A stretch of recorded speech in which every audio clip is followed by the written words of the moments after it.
रबी अव्वल के महीने में सरवर कायनात फ़ख्र मौजूदात ख़ातमुन नबीयीन रहमतुल लिल आलमीन जनाब रसूलुल्लाह सल्लल्लाहु अलैहि वसल्लम की विलादत बासआदत हुई। अल्लाह रब्बुल इज़्ज़त ने आपको ख़ातमुन नबीयीन बनाकर भेजा, रहमतुल लिल आलमीन बनाकर भेजा है। आपकी तशरीफ़ आवरी सारी दुनिया के लिए अल्लाह ताला की बड़ी अजीम नेमत और रहमत है।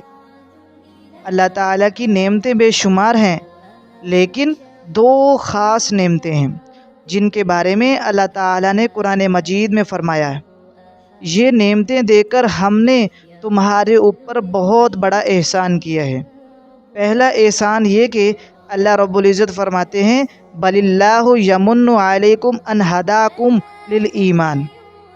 अल्लाह ने तुम पर ये एहसान किया कि तुम्हें ईमान का रास्ता दिखाया, यानी तुम्हें ईमान की दौलत अता फरमाई। और दूसरे बड़े एहसान के बारे में अल्लाह रब्बुल इज़्ज़त फरमाते हैं, लक़द मन्नल्लाहु अलल मुमिनीना इज़ बअसा फ़ीहिम रसूलन मिन अनफुसिहिम यतलू अलैहिम आयातिही व युज़क्कीहिम व युअल्लिमुहुमुल किताबा वल हिकमा व इन कानू मिन क़ब्लु लफ़ी ज़लालिम मुबीन। अल्लाह ने ईमान वालों पर बड़ा एहसान किया कि उनके पास उन्हीं में से एक रसूल भेजा जो इनके सामने अल्लाह ताला की आयत की तिलावत करता है, इनका तज़किया करता है और इन्हें किताब और हिकमत की तालीम देता है, जबकि ये लोग इससे पहले खुली गुमराही में मुब्तला थे। मेरे सामीन मोहतरम, तो ये दो नेमतें हैं जिनके बारे में अल्लाह ताला ने फरमाया कि हमने तुम पर ये बड़ा एहसान किया कि एक ये कि तुम्हें ईमान की दौलत अता फरमाई और दूसरा ये कि अल्लाह ताला ने ईमान वालों को अपना रहमत वाला नबी अता फरमाया। दूसरे अल्फाज में यूँ कहा जा सकता है कि गोया अल्लाह फरमा रहे हैं कि ए ईमान वालो, मेरा तुम्हारे ऊपर बड़ा एहसान ये है, एक तो तुम्हें अपना हबीब अता फरमाया, दूसरा ये कि तुम्हें इस हबीब पर ईमान लाने की तौफीक अता फरमाई। तो अल्लाह ताला की ये दो नेमतें ऐसी हैं जिनके बारे में अल्लाह ताला ने फरमाया, मैं तुम पर बड़ा एहसान किया। और अगर देखा जाए तो ईमान की नेमत भी हमें नबी करीम सल्लल्लाहु अलैहि वसल्लम के सदक़े से मिली है। तो इसका मतलब ये हुआ कि हमारे लिए और इस कायनात के लिए अल्लाह ताला की सबसे बड़ी नेमत आप सल्लल्लाहु अलैहि वसल्लम की आमद और तशरीफ़ आवरी है।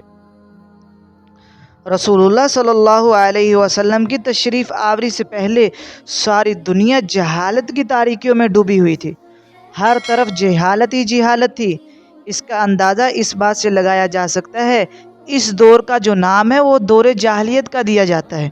जिस तरह सुबह होने से पहले ही इसकी रोशनी के आसार ज़ाहिर होने लगते हैं, जिस तरह बारिश आने से पहले ठंडी हवाएं आकर जिस्म और रूह को सरशार कर देती हैं, जिस तरह बहार आने से पहले इसकी अलामतें नुमायाँ होने लगती हैं, इसी तरह रसूलुल्लाह सल्लल्लाहु अलैहि वसल्लम की विलादत बासआदत से पहले दुनिया में चंद एक आसार ज़ाहिर होने लगे और चंद एक ऐसे वाक़यात पेश आए जो दुनिया को आगाह कर रहे थे।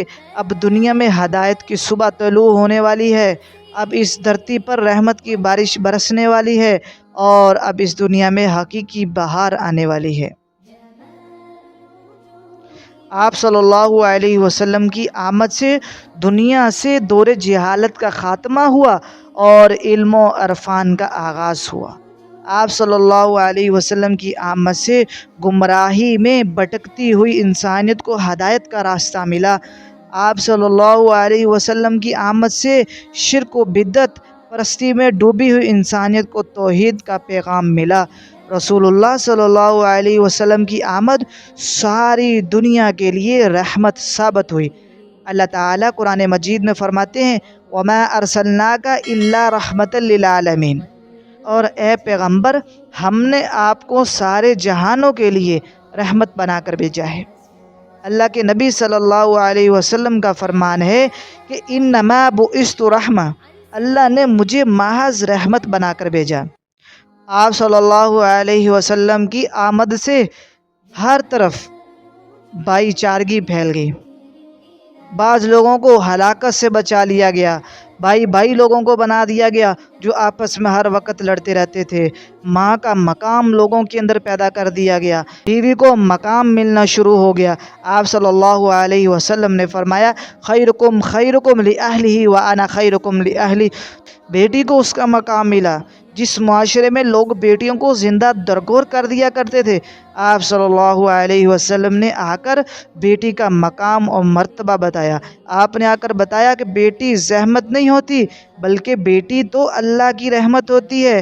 آپ نے فرمایا جس باپ کی 2 بیٹیاں ہوں اور وہ ان کی اچھی تعلیم و تربیت کا انتظام کرے، وہ جنت میں ایسے میرے ساتھ ہوگا جیسے یہ 2 انگلیاں ملی ہوئی ہیں۔